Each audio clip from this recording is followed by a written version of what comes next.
가보자.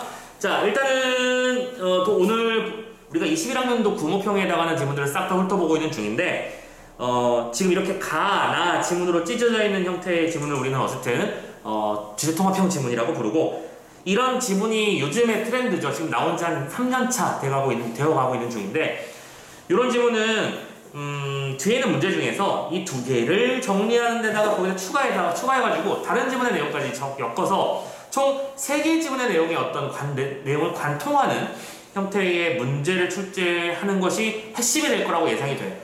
물론 상대적으로 지금까지는 그쪽 영역이 항상 어려울 거야 라고 했는데 그만큼 어렵게 나오진 않았는데, 슬픈 사실이지만 너희들이 수능을 보는 내년에는 확실하게 어려울 건 확실해. 적응해 주셔야 되는 거고. 자, 문제 숫자도 좀 많죠. 35번부터 40번 문제까지. 자, 무슨 일들이 벌어지고 있는 지문인지 한번 파악해보고 지문 한번 분석해보도록 합시다.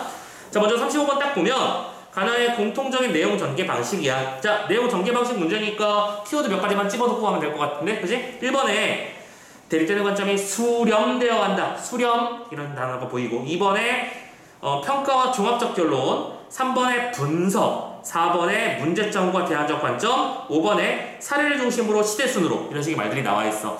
자, 고맙게도 한 단어 빼고는 다 풀어준 말들이지, 그치?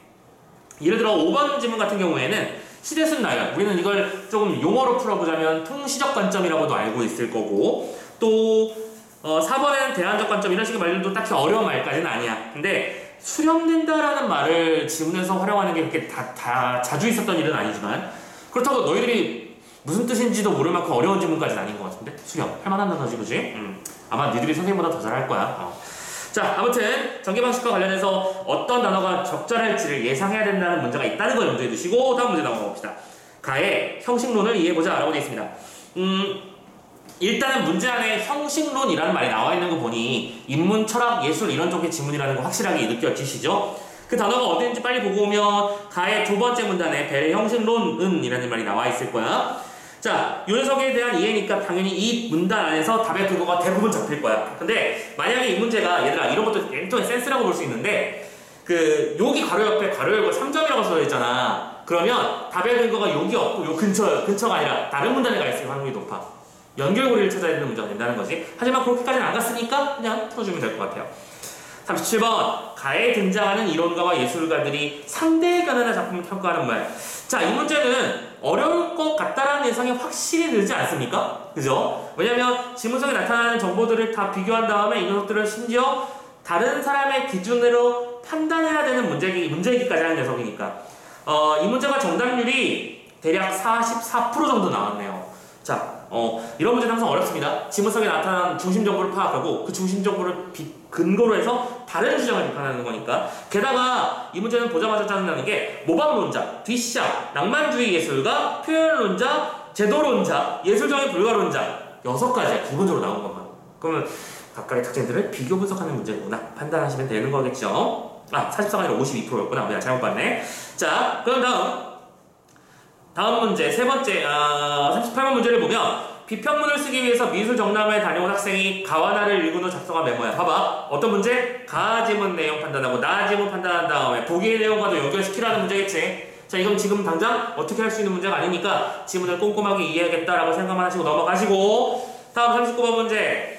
피카소의 게르니카에 대해서 보기는 A의 기억 관점, B는 니은의 관점에서 비평한 내용이다라고 되어 있습니다.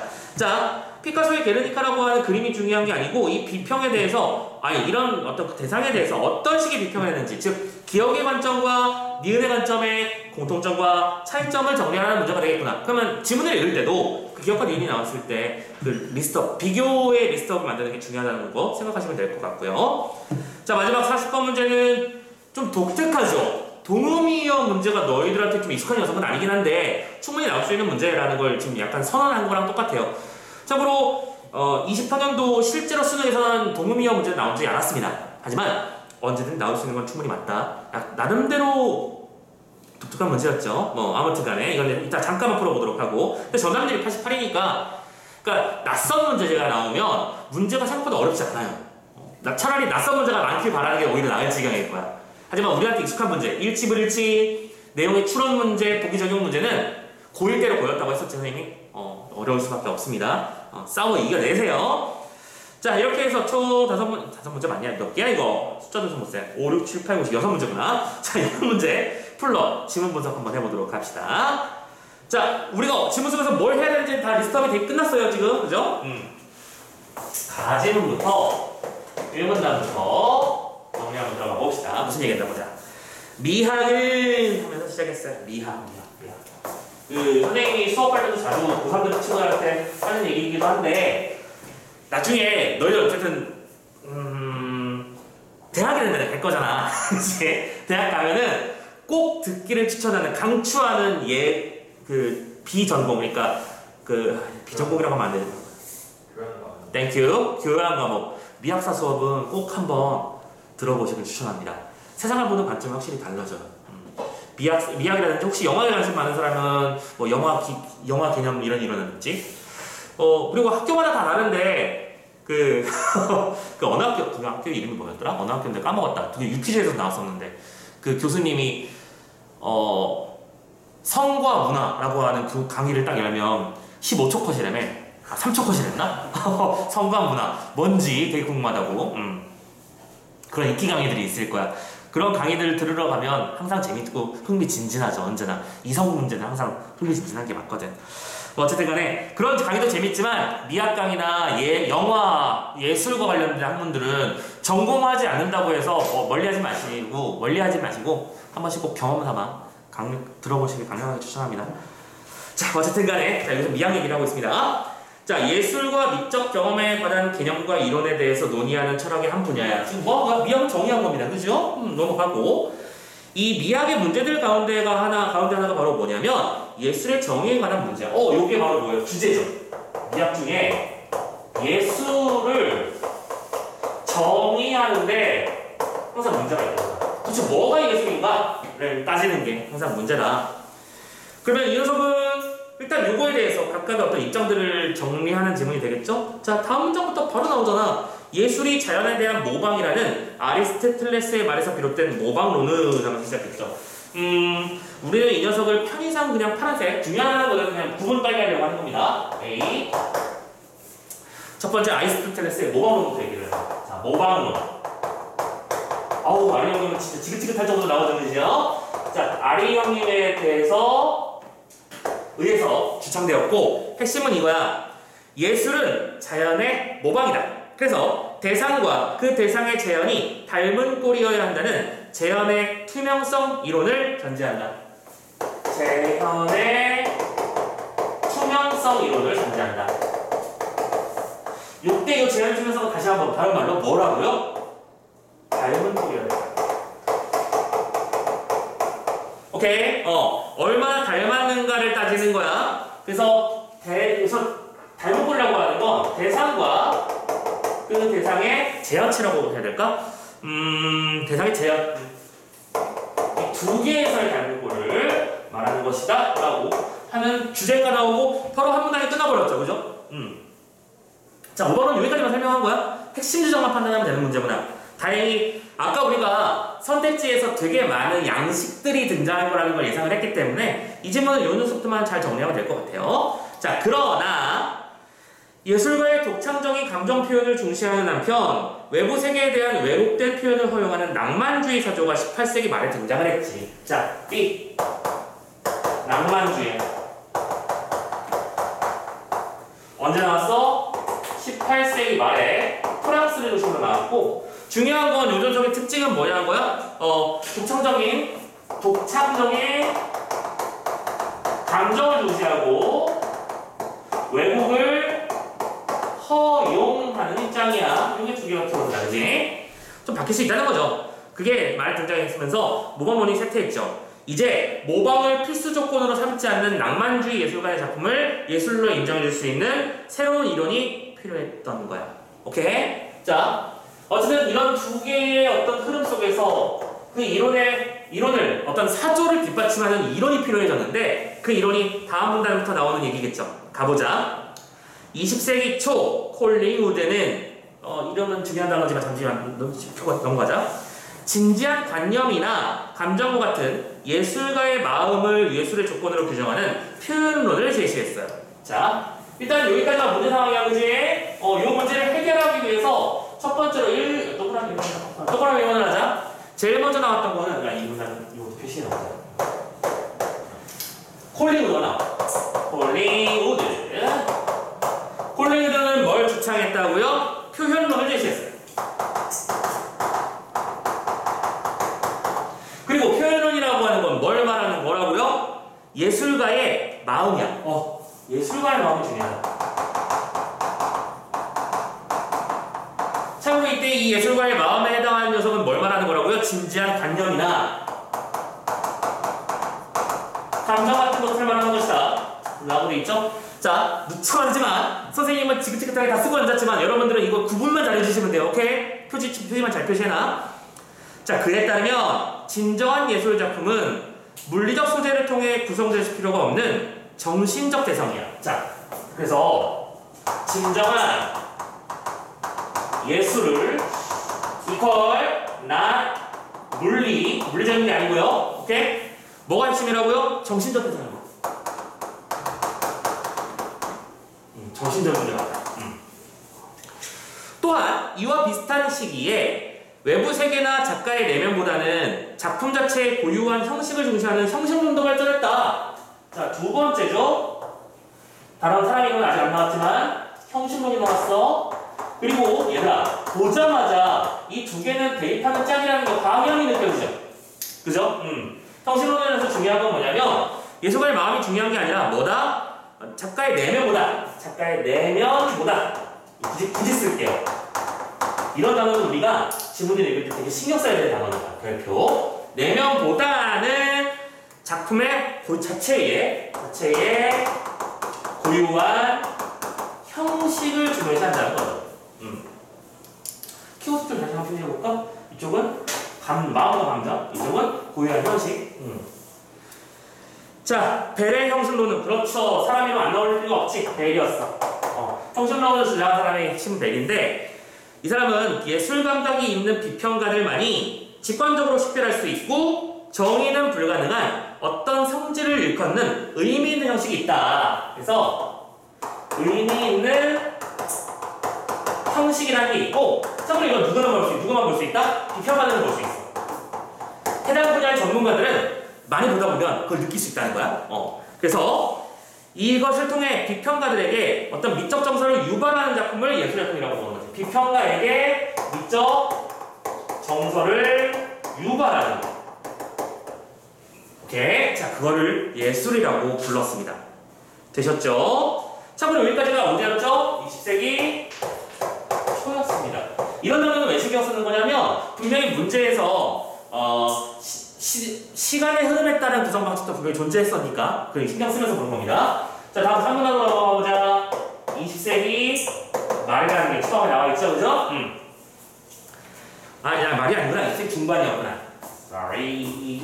근데 이게 얘들아, 선생님 지문 속에 뭐 고대 그리스 20세기, 그다음에 18세기, 20세기 중반에 나왔으니까 무조건 시간의 흐름인가요?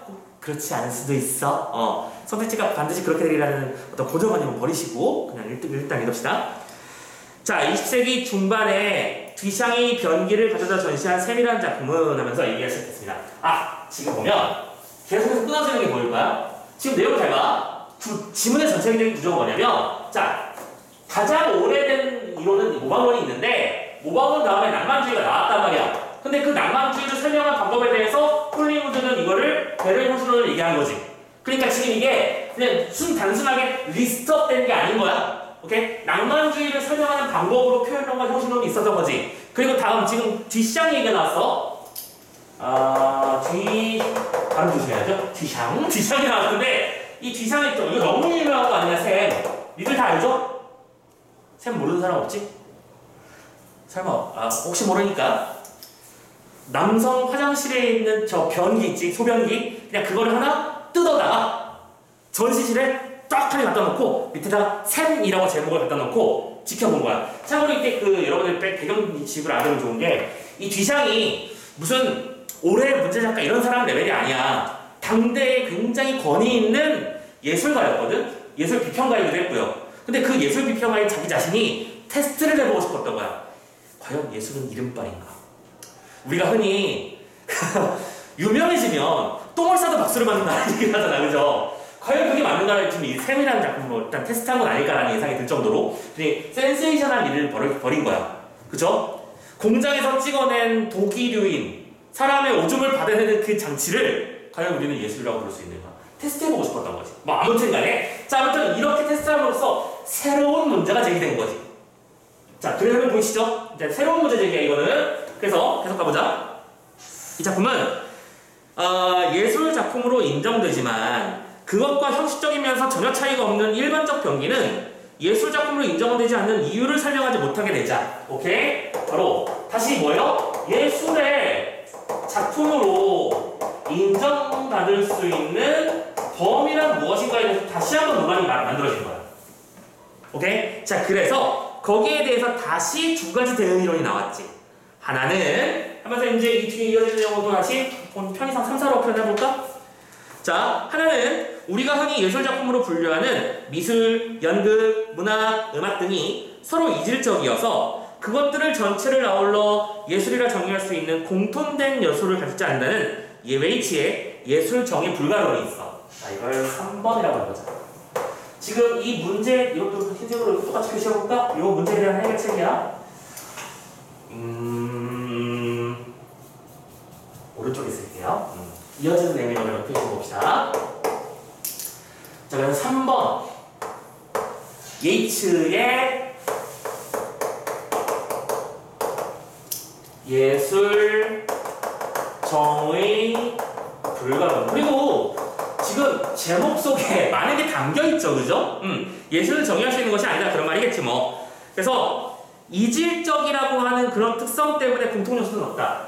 윤석의 정의는 뭐냐면 예술이라고 하는 건 서로 이질적인 것이라서 공통적인 요소를 갖지 않는다. 공통 요소는 없다. 오케이? 자, 그럼 요즘 주제는 또 다른 겁니다. 여러분들 참고로 우리 시험 보는 국어에서는 상호 텍스트성이라고 해서, 그치? 하나의 대상이 시로도 나오고 소설로도 나오고 그림으로 나오고 이런 거 알잖아. 그런 거 얘기하는 겁니다. 아무튼 간에 그의 이론은 예술의 정의에 대한 기존의 이론들이 겉보기에는 명제의 형태를 취하고 있으나, 자, 보자. 그게 비판 내용이야. 기존의 것들은 겉보기에는 명제의 형태야. 얘들아, 명제가 뭐지? A는 B다, P면 Q이다, 이거지? 그런 형식을 취하고 있다는 거야. 하지만 사실은 참과 거짓을 판정할 수 없는 사이비 명제이므로 사실은 명제가 사이비 명제야. 사이비 명제가 뭔지는 설명했죠? 참과 거짓을 판별할 수 없는 것. 그렇기 때문에 예술의 정의에 대한 논의 자체가 불필요하다는 견해를 대변했지. 그래서 결론적으로 했던 얘기는 뭐냐면 논의 자체가 불필요하다. 근데 약간 맞는 말이라는 것 같으면서도 틀린 말일 수 있는 게 그러면 예술이란 무엇인가에 대해서 논의할 필요가 없으면 이제 그냥 끝난 거야? 아니지. 계속 탐구를 해야겠죠. 또 다른 탐구가 나올 겁니다. 자, 다른 하나는, 자, 그럼 네 번째 달라. 이건 아마 4번이 될 거야. 누가 뭐라고 정했는지 보자. 예술계라는 어떤 사회제도에 속하는 한 사람 또는 여러 사람에 의해 감상의 후보 자격을 수여받은 인공물을 예술작품으로 규정하는 디키의 제도론이다. 자, 디키 그리고 제도론이 나왔어요. 아까 많기도 하다, 그죠? 제도론을 다시 한번 정리해보자. 이건 무슨 소리라고요? 예술계라는 어떤 사회제도에 속하는 한 사람 또는 여러 사람에 의해서 감상의 후보 자격을 수여받은 인공물, 이 녀석을 예술작품으로 규정하자. 뭐냐? 하나의 작품이 어떤 특정한 기준에서 훌륭함으로 예술작품이라고 부를 수 있다는 평가적 이론들과는 달리, 그러니까 뭐예요? 이거는 평가적 이론이라는 거야. 이 작품은 훌륭, 이런 면에서 가치를 지니지, 이렇게 평가하는 게 아니라는 거야. 대신에 디키의 견해는 일정한 절차와 관례를 거치기만 하면 모두 예술작품이다. 일정한 절차와 관례를 거치면 그건 전부 다 예술이라고 보자. 그래서 이런 식으로 어떻게 보자는 거야? 분류적으로 보자는 거야. 분류적 이론이라고 생각해보자. 좀만 더 읽어보자. 예술의 정의와 관련된 이 논의들은 어쨌든 지금 마지막 문제가 그냥 진짜 의의라고 쓰고 마무리해도 되겠지, 그치? 아무튼 이렇게 다양한 의견들이 있었는데 예술의 정의와 관련된 이 논의들은 예술로 분류할 수 있는 작품들의 공통된 본질을 찾는 시도이자 예술의 필요 충분 조건을 찾는 시도이다라고 하면서 그냥 의의로 바로 마무리를 지어버렸거든요. 약간 급하게 마무리 지었습니다. 지문의 길이가 긴 거에 대해서 하나하나 들여다보면 말이 막 엄청 많은 것도 아니야, 그지? 각각의 특징들만 리스트업 할 수 있으면 돼. 그리고 지문에서 지금 선생님이 빨간색 혹은 파란색으로 표시해 놓은 이런 요소들, 그리고 선생님이 중간중간 밑줄을 치거나 삼각형 같은 표시해 놓은 이런 요소들이 문제 풀 때 약간 영향을 미치는 지점이라는 것만 생각해 놓으시고 각각 구분만 잘 해 놓으시면 문제 풀 수 있겠지. 오케이? 자, 지금 여기까지가 가에 대한 질문이었어. 자, 그리고 선생님은 기본적으로 이런 문제들은 가랑 관련된 단독 문제는 지금 풀 수 있잖아, 그치? 그냥 바로 풀고 와서 나머지 걸 종합적으로 이해하는 문제까지 적용해주는 걸 강추합니다. 일단은 봐봐, 20번 문제도 답에 해당하는 녀석을 정리해낼 수 있잖아. 20번 문제란다. 첫 번째 문제죠. 20번 문제 왜 나와? 35번 문제 첫 번째. 자, 봐봐. 지금 우리 가만 생각하는 거야, 오케이? 이 녀석은 가가 아니면 당연히 나도 고민할 필요가 없는 거니까. 1번부터 가보자. 대립되는 관점들이 수렴되어가는 역사적 과정이라고 그랬어. 자, 역사적 과정이란 말로 우리를 낳고 싶었겠지만 대립되는 관점이 지금 수렴되어갔니? 결론적으로 어느 하나로 정리됐어? 아니지. 수렴이란 말이 무슨 뜻인지 안다면 절대 답이 아니겠죠? 1번 땡. 2번 화제. 얘들아, 화제가 뭔데? 예술의 정의란 무엇인가? 그치? 예술의 정의에 대한 이론들을 평가해서 종합적으로 결론 내렸니? 아니죠. 마지막에 의의를 말했을 뿐 그게 결론을 한 거 아니야? 땡! 3번 예술에 대한 정의에 대한 문제가 사회에 미치는 영향들을 분석했어, 이게? 얘들아, 분석을 하려면 대상을 쪼개내야 돼. 예술이랑 이런 게 있고 저런 게 있고 이런 게 있고 각각의 특성을 설명해야 되는 건데 이거는 예술 자체의 정의를 묻는 거였잖아. 3번도 아니지. 4번 예술의 정의 문제와 관련된 관점의 문제점을 제시하고 대안적 관점을 소개하고 있다. 맞죠. 일단 이건 확실하죠. 맞죠.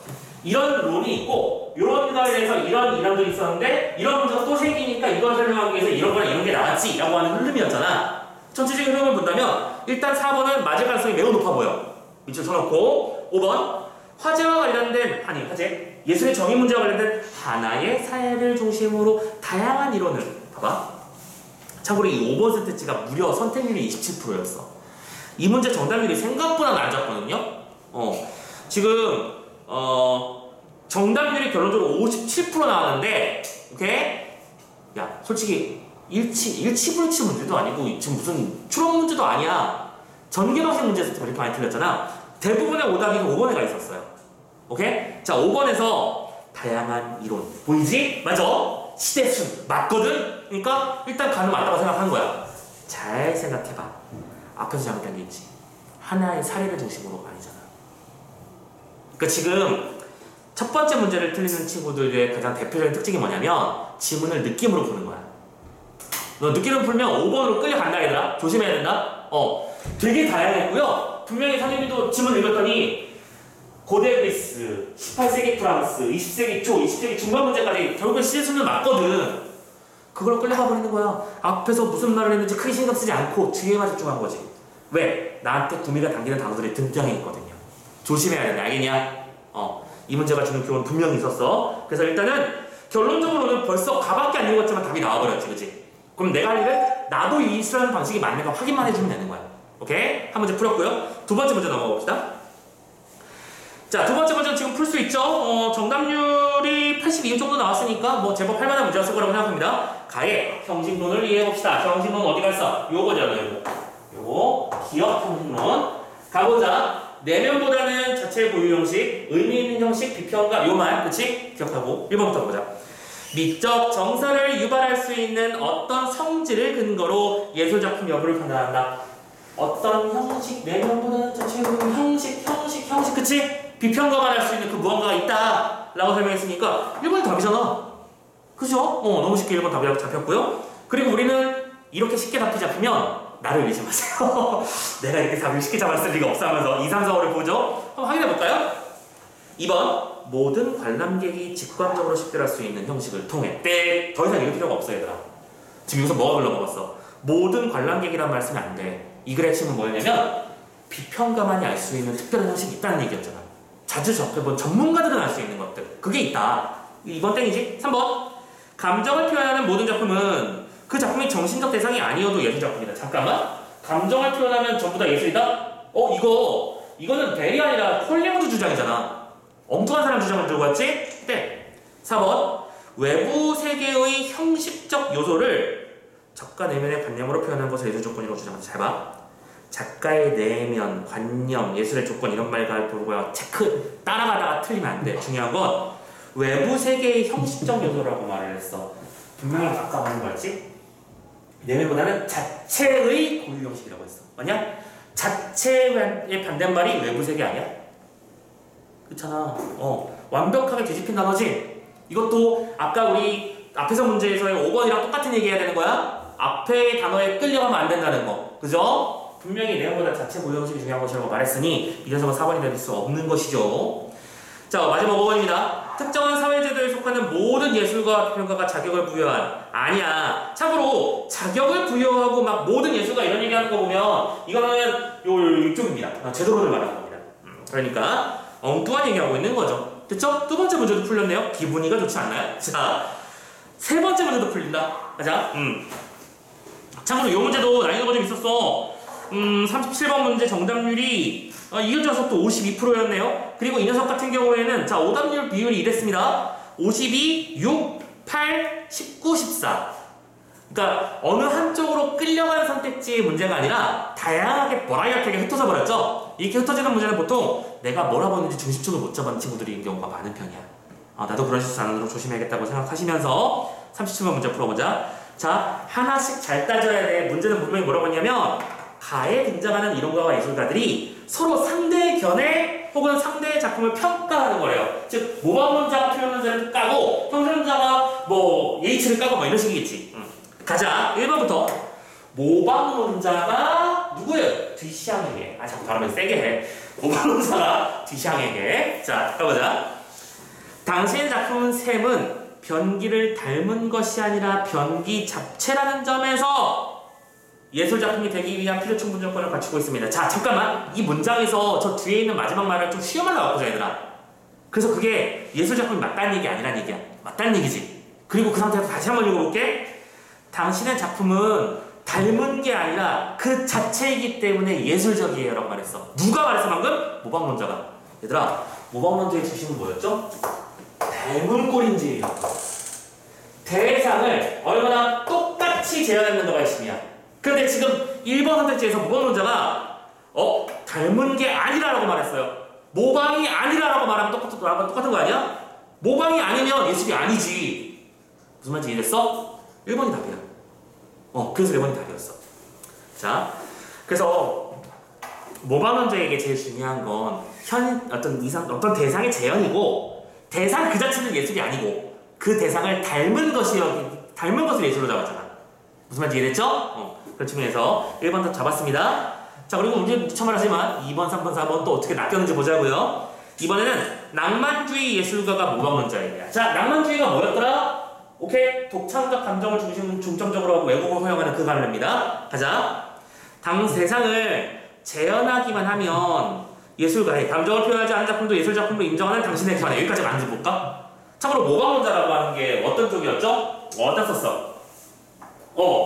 재현만 하면 되는 거였어. 그치? 그게 이것저것 따질 필요도 없어. 재현의 투명성이라고 했어. 얼마나 닮았는지를 따지는 거야. 그러면 감정을 표현하지 않은 작품도 예술작품으로 인정하는 당신의 견해라고 말하는 건 충분히 있을 수 있겠죠. 오케이? 그리고 그런 것을 비판하는 게 낭만주의 예술가의 핵심 아니었나? 아니, 낭만주의 자체가 모방론에 대한 비판으로 나온 거잖아. 그쵸? 그러니까 2번은 동그라미 잡으시면 되겠습니다. 3번입니다. 표현론자가 낭만주의 예술가에게요. 자, 표현론자와 낭만주의 두 개의 관계를 봅시다. 당신의 작품은 예술가의 마음을 표현했으니 라고 했어. 얘들아, 예술가의 마음이 이거 나왔던 단어 그대로 써먹었죠 지금 그거? 오케이? 예술가의 마음을 표현했으니 대상을 있는 그대로 표현하지 않았더라도 예술작품 맞습니다. 그죠? 그런 거 나머지는 중요한 게 아닙니다. 정신적으로 얼마나 예술가의 마음이 담겨있는가, 감정이 담겨있는가가 중요한 것이다. 3번 오케이잖아. 4번 뒤샹이 제도론자에게. 자, 뒤샹은 핵심은 뭘 한 거냐면 도대체 예술이란 무엇인가를 한번 질문을 던지고 싶었던 사람이야, 그지? 자, 3번 봅시다. 예술계에서 일정한 절차와 관례를 거치면 예술제품이란 당신의 주장. 이게 뒤상의 제도론적 주장 맞나요? 맞죠? 일정한 절차와 관례를 가지면 그건 예술이다라고 했었습니다. 그렇게 말하는 당신의 주장은 저의 작품 셈 외에 다른 변기들도 예술작품이 될 수 있음을 인정하는 것입니다. 맞나요? 오케이, 맞지? 왜냐면 일정한 절차와 관례, 어떤 대상을 예술관에 전시했다는 이유만으로 이제 이 녀석은 예술작품이다라고 생각할 수 있는 거라면 다른 소변기들도 다 예술이지 뭐 이제. 그치? 충분히 얘기할 수 있죠. 4번도 오케이요. 5번, 예술정의 불가론자가 표현론자에게 비판을 해봅니다. 정의 불가론자는 핵심은 뭐였죠? 예술이라는 건 정의 자체가 불가능해. 그럼 무슨 짓을 하는 거야? 이런 쪽으로 주장하는 거였어. 녹화했죠. 자, 당신이 예술가의 관념을 예술작품의 조건으로 규정할 때 사용하는 명제는 참과 거짓을 판단할 수 없기 때문에 오케이! 참과 거짓을 판단할 수 없다. 이게 바로 뭐였죠? 사이비 명제라는 것의 정의였죠. 사이비 명제이므로 나는 받아들일 수 없습니다. 그죠? 표현론자건 표현성실론자건 누가 됐든 간에 너희들이 뭔가 예술이다. A는 예술이다라는 형태는 전부 다 명제라는 거야. 하지만 그 명제 자체가 성립하지 않는다고 보는 쪽이니까 이거는 다 받아들일 수 없겠죠. 오케이? 예술적인 불가론에서는 이렇게 얘기할 수 있다. 이렇게 해서 가지문과 관련된 문제를 싹 다 풀어봤습니다. 됐나요? 오케이. 자, 이제 한 지문 더 나왔습니다. 되게 예쁘게도 약간 가지문 풀고 1, 2, 3 풀리는 그런 느낌이 들지 않았니? 근데 현실적으로 이렇게 딱딱 떨어지는 문제가 많지는 않아요. 먼저 해두시고. 자, 이번에는 나지문 한번 넘어가 봅시다. 나하하하 1문단부터 가보자. 그래서 또 무슨 얘기입니다. 보자고요. 예술작품을 어떻게 감상하고 비평해야 하는지에 대한 다양한 논의들이 있다. 이번에 문제는 이거야. 예술작품을 비평하는 건 무엇인가? 그러니까 지금 이 두 녀석의 특징은 뭐냐면 가지문은 예술을 어떻게 정의할 것인가의 문제고 이쪽은 예술을 어떻게 비평할 것인가의 문제. 됐지? 주안점 확인해 주시고요. 예술작품의 의미와 가치에 대한 해석과 판단은 작품을 비평하는 목적과 태도에 따라 달라지는데요. 예술작품에서 대한 주요 비평 방법으로는 맥락주의 비평, 형식주의 비평, 인상주의 비평이 있대. 세 가지로 나눴지. 대놓고 이 세 가지의 특징을 비교하는 문제가 있는 것 뻔히 보이고요. 지금은 보자마자 예상이 돼야 돼요. 자, 그래서 1분 단은 그냥 이 정도만 쓰고 넘어가고 2분 단 바로 가보도록 합시다. 뿅. 자, 그러면서 첫 번째 기억. 맥락주의 비평부터 얘기합니다. 맥락주의 비평. 이것은 무엇이고 주로 예술작품이 창작된 사회적 역사적 배경에 관심을 갖는다. 오케이. 이 녀석의 특징은 뭐냐면 사회적 역사적 배경에 관심을 갖는 거. 참고로 이렇게 맥락주의라고 하면 우리 문학에서는 그거 배우는 거 뭐가 떠오르지 않냐?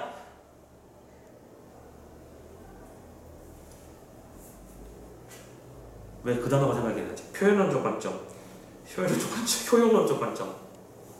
야, 나머지 하나가 뭐야? 땡큐! 반영론적 관점. 반영론적 관점. 그 단어가 갑자기 생각이 나네. 오케이? 반영론적 관점이랑 같이 약간 비슷하죠?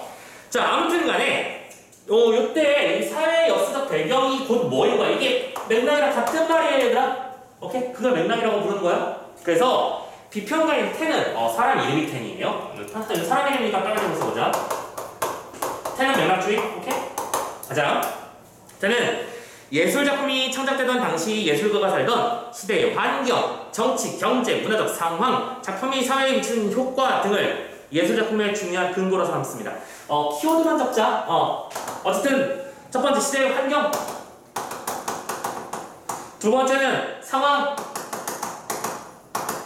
세 번째는 효과. 앞에 중요한 말도 더 있지만 일단 한 좀 아낄게. 자, 이런 것들을 중요한 거로 하는데 그 이유는 그래요. 이 이유가 뭔지가 중요한 거죠. 우리한테는 예술작품이 예술가가 속해 있는 문화의 상징과 믿음을 구체화하며 예술가가 속한 사회의 특성들을 반영한다고 보기 때문이야. 자, 예술이라고 하는 건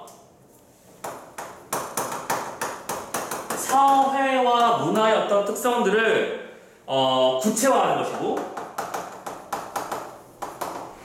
또 어떤 사회의 특성들을 반영하기 때문이다 라고 주장했어요. 다 연결되는 말들이니까 한달만 그려볼게요.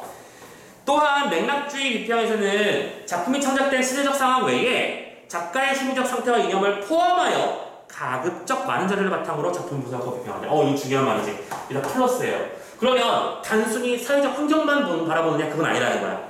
거기에다가 작가의 심리적 상황 같은 요소들도 당연히 포함시켜서, 그치? 그 사람이 가지고 있는 이념은 무엇인지 포함한다는 게 중요한 특징이다라고 하면서 맥락주의 비평을 설명했습니다.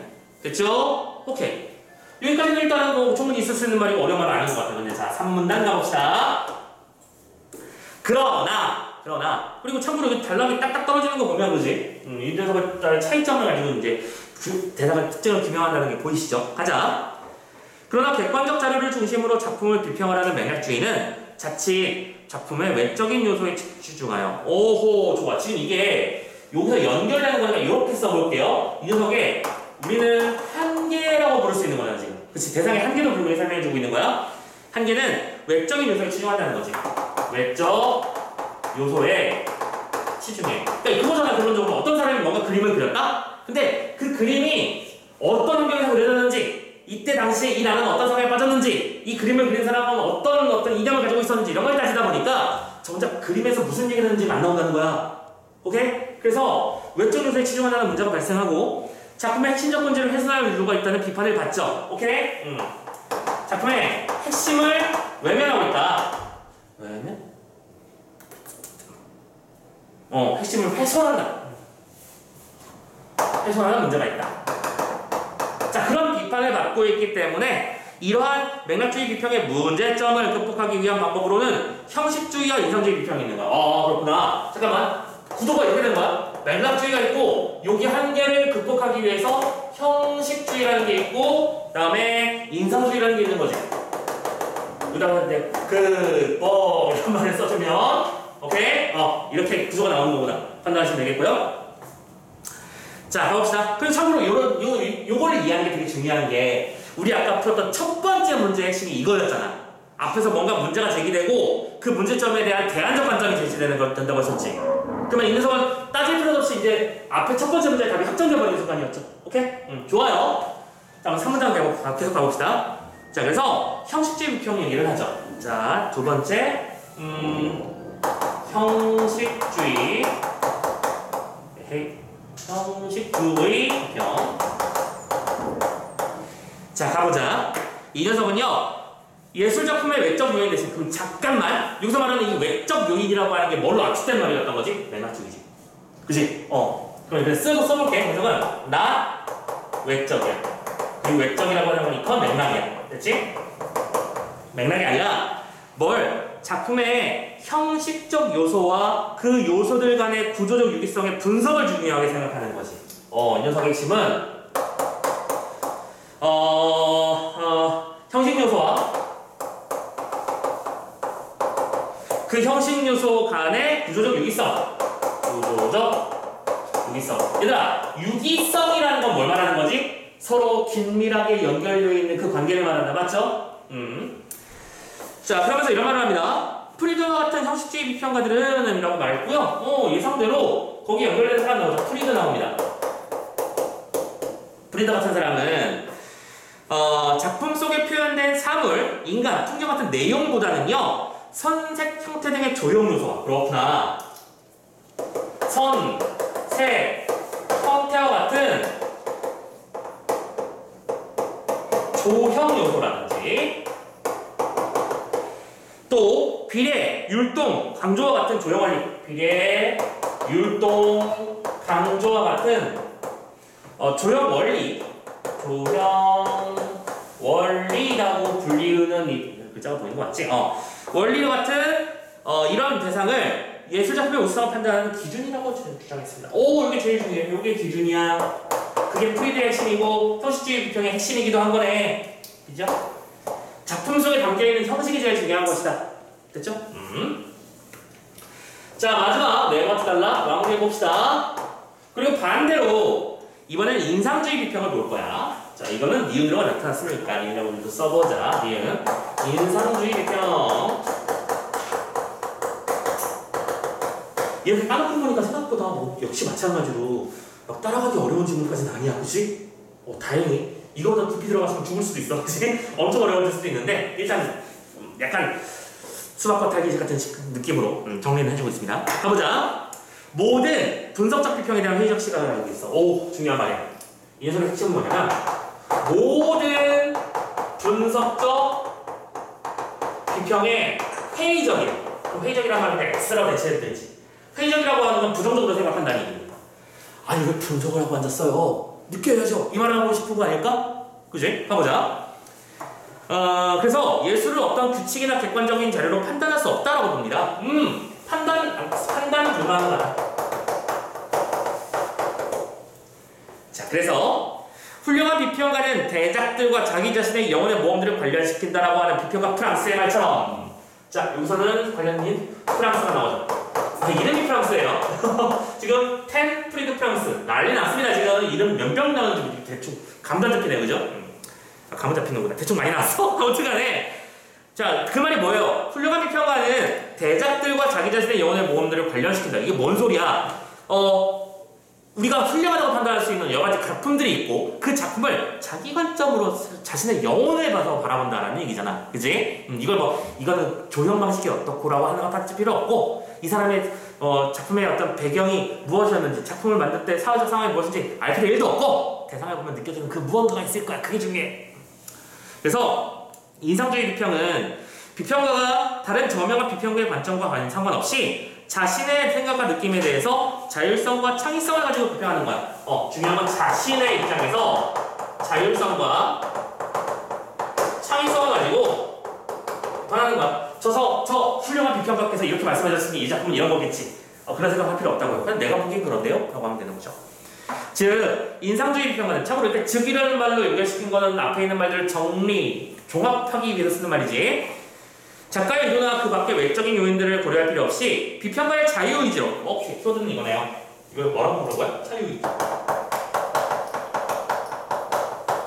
비평가의 자유의지를 통해 무한대의 상상력을 가지고 작품을 해석하고 판단할 수 있는 것이다 라고 말하면서 정리를 했죠. 하지만 이것도 이제 아직 완벽한 비평 이론은 아닐 거야. 그지? 그러면 비평을 하지 않는 게 있지 안 하면 끝나는 건 또 그건 아니거든. 그래서 이 비평의 세계, 예술의 정의 문제라든가 비평 문제는 지금도 한참 활발하게 문해서적 만들어지는 중이라는 영역이라는 거 알아두시면 좋겠고요. 자, 여기까지 나지문 읽었습니다. 할만하죠? 그죠? 지금 우리 고3 문제 풀고 있는 중이야. 우리가 지금 근데 이걸 손대 못 대고 어려운 거 아닌 거 확실히 느낌이 오시죠? 그리고 이 녀석에 담겨있는 원리와 이론이 파악되면 여러분들이 풀게 될 잠깐만. 너 이번에 9월 학평이 언제 있냐? 4월 31일. 너희도 31일 똑같이 하나? 31일? 자, 생각보다 학평날이 얼마 안 남았거든요? 오케이? 지금 우리가 하고 있는 이런 작업들이 훌륭하게 잘 먹혀주길 바랍니다. 그리고 고민하면서 우리 클리닉도 선생님이 그래서 요즘에 최근에는 모의고사 형태로 주고 있는 거 알고 있지? 잘하고 있죠? 시간 재가면서 연습 꾸준히 하세요. 자, 그러면 이제 뒤에 있는 문제들을 다시 한번 정리해 봅시다. 일단 35번은 아까도 문제 중에 설명해 드렸죠. 4번이 왜 답인지 확인된다라고 말씀드렸습니다. 굳이 설명 안 해도 되죠? 넘어가고 몇 번 문제로 넘어가야 돼? 오케이, 38번 문제로 넘어가면 되겠네. 그죠? 38번 문제 가봅시다. 다음은 비평문을 쓰기 위해서 미술 전람회에 다녀온 학생이 가와 나를 일본어 작성한 메모 일부야. 메모의 내용이 적절하지 않은 것을 찾아봅시다. 찾아보지 뭐. 자, 일단 정보의 요약. 그리움이라는 작품이 있는데요. 팜플렛에는 뭐라고 되어 있냐면 화가 A가 화가였던 자신의 아버지가 생전에 신던 낡고 색이 바른 신발을 보고 그린 작품이라고 했어. 뭘 보고 그렸다고? 아빠 신발을 보고 그리는 작품이야. 그래서 두 번째, 화가 A의 예술가 정신은 예술가 정신을 따졌다라는 것도 중요한 요소 중에 하나네. 그렇지? 궁핍하게 살면서도 예술혼을 잃지 않고 작품 활동을 했던 아버지의 삶에서 영향을 받았다. 좋아요. 아버지의 영향을 받았다 분명히. 세 번째, 작품 전체에는 따뜻한 계열의 형식의 따뜻한 계열의 색이 주로 사용됐다. 이게 형식 요소일 거예요, 그죠? 그러면 비평문을 작성하기 위해서 차관점을 잡았대요. 자, 콜링우드, 디키, 텐, 프레이드, 프랑스 전부 다 각각의 주의점이 뭐였는지 연결된 단어들이 있었잖아. 연결시키면서 가면 돼. 먼저 콜링우드의 관점 기억해볼까? 콜링우드가 아까 뭐라고 했었죠? 중요한 건 예술가의 마음이다. 관념이나 감정이 중요한 것이다. 가보자. 그 관점을 적용하면 화가 A가 낡은 신발에 그린 것에서 아버지에 대한 그리움을 갖고 있었으리라는 점을 제시할 수 있겠구나. 자, 작품에서 객가에서 느껴지는 어떤 대상이 예술가의 마음이 느껴지는 걸 따져봤지. 아빠에 대한 그리움이 느껴졌어요. 그럼 이거는 폴리곤도의 관점으로 적용한 거 맞죠? 오케이, 좋습니다. 1번 오케이. 2번 디케이 관점을 적용해 볼 때요. 디케이 관점은 뭐였죠? 일정한 절차와 관례를 가지고 있으면 그것은 예술이 맞다. 오케이? 자, 봐보자. 디케이 관점을 적용하면 편바 신발의 특별한 이유는 신발의 원래 주인이 화가였다는 사실이 있음을 언급하여 이 그림을 예술 작품으로 평가할 수 있겠구나. 잠깐만. 그린 사람이 화가였으니까 이 작품은 예술이다라고 말하는 건데 지금 디케이 제도론이라고 하는 것은 아까도 뭐라고 했었냐면 평가하는 것 자체가 아예 없습니다. 평가할 수 있겠구나라는 말 자체를 쓰면 안 돼. 왜 평가를 하고 앉았어? 아까 그냥 얘기했잖아. 평가라는 건 불가능하다. 그치? 그래서 참고로 여기서 말하는 이 제도라고 하는 건 무슨 뜻이었냐면 특정한 사회 문화 시스템 안에서의 인정받는 범위를 말하는 거잖아. 그치? 예술 갤러리에 걸릴 수 있는가? 뭐 이런 것들을 따지는 거라는 거야. 그러면 이거는 아버지, 그러니까 뭐냐, 원래 주인이 화가였다는 요소는 이 녀석은 특별한 제도와 자격 부여라는 요소라고 생각할 수 없을 수도 있고, 이것이 만약에 애매하다면 두 번째, 평가할 수 있겠군이라는 말을 완전히 그냥 답의 근거로 잡아주고 계시면 답이 2번인 거 잡을 수 있잖아. 됐죠? 이 문제 3점짜리 문제였지만 제법 할 만한 문제 맞았습니다. 정답률이 거의 70% 가까이 나왔으니까. 오케이? 답의 근거가 워낙 뚜렷하게 보였고요. 세 번째 봅니다. 텐의 관점을 적용하면 텐은 아까 누구였더라? 요겁니다. 맥락주의 비평이었고 맥락이라는 게 뭐였더라? 사회의 역사적 배경을 따지는 거야. 아버지의 낡은 신발은 화가 A가 추구하는 예술가 정신의 상징임을 팸플렛 정보를 근거로, 그렇지 요거지, 팸플렛 정보를 근거로 해석한대요. 그러니까 팸플렛에 담겨있는 그 안에 담겨있는 이 작품의 어떤 역사적 사회적 배경 같은 거 얘기하는 거니까 3번도 충분히 가능한 거잖아. 됐죠? 특히 상징이라는 단어가 신경 쓰였으면 좋겠어요. 4번입니다. 프리드 관점이죠. 프리드 관점은 뭐였더라? 너무 많아서 정리하겠는데. 자, 프리드는 형식주의. 형식이라고 하는 건 뭐? 조형 요소와 조형 원리 따지는 거야. 자, 우리 이 질문 속에서 대상으로 조형 요소가 나온 거는 색깔 얘기밖에 없었어, 그치? 프리드의 관점을 적용하면 따뜻한 계열의 색들을 유기적으로 구성한다면서 맞네. 색깔의 유기적 구성은 바로 대상의 어떤 우수성을 말해주는 것이다. 맞죠? 4번도 오케이. 5번. 프랑스의 관점입니다. 프랑스의 관점은 뭐다? 자유의지. 그냥 내 눈에 이렇게 보였다고만 따지는 거야. 그림 속에 낡고 색이 바랜 신발을 보고 지친 나의 삶에서 편안함과 여유를 느꼈으면서 돌아보셨구나. 봐봐. 지금 아버지가 생전에 신고 있던 낡은 신발을 보면서 그리운 아버지에 대한 추억 막 이런 것들하고 다 얘기하는 게 전체적인 틀이었잖아. 근데 나는 그걸 보면 신던 신발은 편안하지. 편안함을 떠올린 거야. 그건 나만의 생각이잖아. 오케이? 어떤 특정한 전문가들에 의지하지 않고 그냥 내 생각을 말한 거야. 그럼 5번도 맞는 얘기다. 이해되셨나? 오케이. 자, 또 한 문제 풀렸고요. 아마 대만 거의 다 마지막 문제가 되겠는데요? 봅시다. 피카소의 게르니카에 대해서 보기에 A는 기억 관점, B는 니은 관점이야. 자, 일단은 기억 관점은 뭐였고요? 면역주의, 니은 관점은 인상주의입니다. 이 두 개를 비교하는 문제가 되겠고요. 그래서 나를 바탕으로 A, B를 이해해봅시다라고 되어 있습니다. 참 실은 이건 정확하게는 나 단독 지문 문제이기도 해요. 그죠? 자, 피카소의 게르니카. 위에 그림 뚜렷하게 잘 보이시는지 모르겠고요. 약간 무섭죠? 선생님은 이런 거 보면 약간 무섭더라. 그냥 그러니까 뭘 말하고 싶은지는 잘 모르겠지만 선생님도 예술에 대한 문화에서 혹시 그냥 궁금한데 갑자기 문제 풀다 말고 미안하지만 혹시 뭐 미술관에 간다든지 이런 예술 활동을 좀 즐겨보는 사람 있나? 혹시 좋아하는 사람 있어? 종종 가고 그래? 저번 주에 갔었어요. 저번 주에 예술관 혹시 어떤 거 보고 왔어? 그 사진전. 사진전. 오, 그래? 왜 선생님은 이런 거에 취미가 절대 1도 없었는지 모르겠어. 어렸을 때 경험이 좀 중요할 것 같은데 선생님은 어렸을 때부터 이런 예술적 활동이랑 아무 상관없는 삶을 살았던 사람이라서 그치? 좀 아쉬운 점이 이거야. 좀 어렸을 때부터 이런 것들 좀 관심을 가지고 좀 지켜보고 했으면 할 말이 하나라도 더 있을 거고 뭔가 느끼는 폭이 또 많아졌을 텐데 할 말이 없는 게 좀 너무 슬퍼요. 자, 아무튼 간에 자, 가봅시다. A 구절 봐봐. 1937년 히틀러가 바스크 사랑마을인 게르니카에 30여 톤의 폭탄을 쏘다. 야, 폭탄이 30여 톤이래. 장난이죠. 허브어서 수많은 인명을 살상한 비극적 사건. 잠깐만. 이게 길게 설명했는데 지금 설명한 이 말이 바로 뭐야? 아까 봤던 어떤 단어로 대치되는 말이지? 이게 맥락 아니야? 지금 이게 맥락이잖아. 사회적 역사적 사건 배경이잖아. 이 그림의 사건도 배경. 그치? 맥락주의 비평이 이러는 거 느껴야 돼. 그래서 참상을 울부짖는 말, 여기 말이 있었던 거야? 그리고 부러진 칼 있었어? 아무튼 간에 상징적 이미지를 사용해서 전 세계에 고발한 기념비적 작품이래. 자, 이건 뭐예요? 사회적 효과를 말하고, 맞잖아. 사회적 효과를 말하고 있는 거잖아. 완벽하게 맥락주의 비평입니다. 얘는. 그죠? 판단하시고 B 넘어가 봅시다. 그럼 B는 안 봐도 비교기 뭐 인상적이겠지, 그지? 뿔 달린 동물은 슬퍼 보이고, 아이는 양팔을 뻗어 고통을 호소하고 있고, 우울한 색과 기괴한 형태들이 나를 그 속으로 끌어내는 듯해. 뭐요? 그냥 내가 그렇게 본다 그거 아닌가? 누가 이렇게 말했다가 아니잖아 지금, 그지? 그러나 빛이 보인다.